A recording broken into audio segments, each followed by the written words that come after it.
ದಕ್ಷಿಣ ಕನ್ನಡ ಜಿಲ್ಲಾ ಕಾಂಗ್ರೆಸ್ ವತಿಯಿಂದ ಸಂವಿಧಾನ ಶಿಲ್ಪಿ ಡಾಕ್ಟರ್ ಬಿಆರ್ ಅಂಬೇಡ್ಕರ್ ಅವರ 65ನೇ ಮಹಾಪರಿನಿರ್ವಾಣ ದಿನಾಚರಣೆಯನ್ನು ನಗರದ ಮಲ್ಲಿಕಟ್ಟಿಯ ಕಾಂಗ್ರೆಸ್ ಭವನದಲ್ಲಿ ಆಚರಿಸಲಾಯಿತು. ಡಾಕ್ಟರ್ ಬಿಆರ್ ಅಂಬೇಡ್ಕರ್ ಅವರ ಭಾವಚಿತ್ರಕ್ಕೆ ಮಾಜಿ ಸಚಿವ ರಮಾನಾಥ್ ರೈ ಸೇರಿದಂತೆ ಹಲವು ಮಂದಿ ಕಾಂಗ್ರೆಸ್ ಮುಖಂಡರು ಪುಷ್ಪನಮನ ಸಲ್ಲಿಸಿದರು. ಈ ವೇಳೆ ಮಾತನಾಡಿದ ಮಾಜಿ ಸಚಿವ ರಮಾನಾಥ್ ರೈ ಅವರು, ಡಾಕ್ಟರ್ ಬಿಆರ್ ಅಂಬೇಡ್ಕರ್ ಅವರು ದುರ್ಬಲ ವರ್ಗದ ಜನರಿಗೆ ಧ್ವನಿಯಾದವರು. ಅವರು ಕೊಟ್ಟ ಸಂವಿಧಾನ ದುರ್ಬಲ ವರ್ಗಕ್ಕೆ ಶಕ್ತಿ ತುಂಬಲು ಸಹಕಾರಿಯಾಗಿತ್ತು. ಶೋಷಣೆ ಮುಕ್ತ ಸಮಾಜ ನಿರ್ಮಾಣಕ್ಕೆ ಇದು ಸಹಕಾರಿಯಾಗಿದೆ ಎಂದು ಅವರು ಹೇಳಿದರು.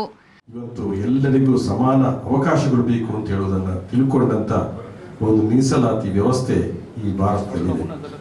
ಒಬ್ಬ ಶ್ರೇಷ್ಠ ಪತ್ರಕರ್ತ ಒಂದು ಪ್ರಶ್ನೆಯನ್ನು ಕೇಳ್ತಾರೆ ಒಂದು ಸಂದರ್ಭದಲ್ಲಿ ಮುಖಂಡರ ಜೊತೆ, ಈ ಮೀಸಲಾತಿ ಅಂತಕ್ಕಂಥದ್ದು ಜಗತ್ತಿನ ಬೇರೆ ದೇಶದಲ್ಲಿ ಇದೆ ಅಂತ ಕೇಳ್ತಾರೆ.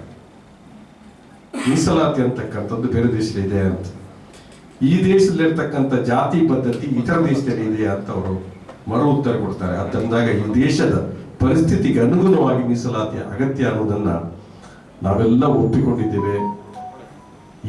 ಇದಕ್ಕೆ ಶಕ್ತಿ ಕೊಟ್ಟವರು ಬಾಬಾ ಸಾಹೇಬ್ ಭೀಮರಾವ್ ಅಂಬೇಡ್ಕರ್. ಇವತ್ತು ಸಾಮಾಜಿಕ ನ್ಯಾಯ ವಂಚಿತರಾದಂಥ ಜನ ಎಲ್ಲ ಮೈ ತುಂಬ ಬಟ್ಟೆ ಹಾಕೊಂಡು 3 ಹೊತ್ತು ಊಟ ಮಾಡ್ತಕ್ಕಂಥ ಒಂದು ಶಕ್ತಿ ಬಂದಿದ್ರೆ, ಇವತ್ತು ಸಾಮಾಜಿಕ ಕಳಕಳಿಯುಳ್ಳಂತ ಅನೇಕ ಕಾರ್ಯಕ್ರಮದ ಜೊತೆಯಲ್ಲಿ ಬಾಬಾ ಸಾಹೇಬ್ ಅಂಬೇಡ್ಕರ್ ಅವರ ಮಾರ್ಗದರ್ಶನ ಕೂಡ ಅಷ್ಟೇ ಕಾರಣ ಆಗಿದೆ ಅನ್ನುವಂಥ ಮಾತನ್ನು ಹೇಳ್ತಾ, ತದಬಳಿಕ ಮಾತನಾಡಿದ ಕಾಂಗ್ರೆಸ್ ಜಿಲ್ಲಾಧ್ಯಕ್ಷ ಹರೀಶ್ ಕುಮಾರ್ ಅವರು, ಎಲ್ಲರಿಗೂ ಸಮಾನ ಅವಕಾಶವನ್ನು ಕಲ್ಪಿಸುವ ನಿಟ್ಟಿನಲ್ಲಿ ಶ್ರೇಷ್ಠ ಸಂವಿಧಾನ ರೂಪಿಸಿಕೊಟ್ಟಿದ್ದಾರೆ. ಸಂವಿಧಾನದ ಮೂಲಕ ಜನರಿಗೆ ದೊಡ್ಡ ಶಕ್ತಿ ತುಂಬುವ ಕೆಲಸವನ್ನ ಮಾಡಿದ್ದಾರೆ ಎಂದವರು ಹೇಳಿದರು. ಇವತ್ತು ಬಾಬಾ ಸಾಹೇಬ್ ಅಂಬೇಡ್ಕರ್ ಅವರ ಪುಣ್ಯತಿಥಿ. ಈ ದೇಶದ ಅತಿ ದೊಡ್ಡ ಸಂವಿಧಾನ, ಪ್ರಪಂಚದಲ್ಲಿ ಅತಿ ದೊಡ್ಡ ಸಂವಿಧಾನ ಮತ್ತು ಎಲ್ಲರಿಗೂ ಸಮಾನವಾಗಿ ಅವಕಾಶವನ್ನು ಕಲ್ಪಿಸಿಕೊಟ್ಟಂತಹ ಒಂದು ಶ್ರೇಷ್ಠ ಸಂವಿಧಾನವನ್ನು ರೂಪಿಸಿಕೊಟ್ಟವರು ಬಾಬಾ ಸಾಹೇಬ್ ಅಂಬೇಡ್ಕರ್ ಅವರು. ಅದರ ಮುಖ್ಯಸ್ಥರಾಗಿ ಅನೇಕ ಜನ ಸದಸ್ಯರನ್ನು ಒಳಗೊಂಡು ಇವತ್ತು ಆ ಸಂವಿಧಾನಕ್ಕೆ ಒಂದು ದೊಡ್ಡ ಶಕ್ತಿಯನ್ನು, ಈ ದೇಶದ ಜನರಿಗೆ ದೊಡ್ಡ ಶಕ್ತಿಯನ್ನು ತುಂಬಿದವರು. ಸಂವಿಧಾನದಲ್ಲಿ ಸಮಾನ ಹಕ್ಕು, ಪ್ರಪಂಚದಲ್ಲಿ ಬೇರೆ ಬೇರೆ ಕಡೆ ಮತದಾನ ಹಕ್ಕನ್ನು